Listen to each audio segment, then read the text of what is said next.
Breaking news is happening at the Missouri State Capitol as lawmakers take up the issue of new congressional district lines. Good evening, everybody. I'm Chris Ketz. I'm Kelly Eckerman in for Laura tonight. Under the most scrutiny is the redrawing of the Missouri 5th Congressional District. Missouri Governor Mike Kehoe wants to create a congressional map that converts Kansas City Congressman Emanuel Cleaver's district into a GOP-leaning seat. Another big issue, changes to the initiative petition process, how Missourians gather signatures and put issues directly to a vote of the people. Republicans want to make it much harder to pass ballot issues like these. KMBC 9's Matt Evans is live in Jefferson City, where, Matt, that bill is moving on to the Senate?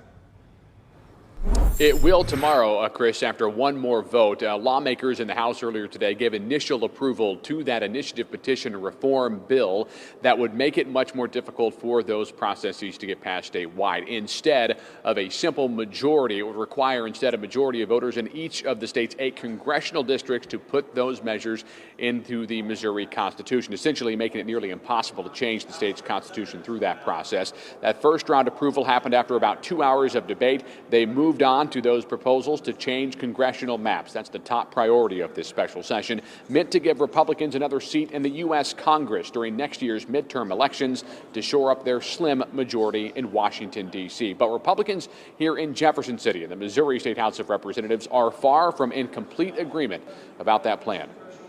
The needs are heavy, the list is long. Our plate is full of things that we need to be doing for the people of this state, and this ain't one of them. President Donald J. Trump has in fact asked Missouri to consider redistricting, and thank God he has.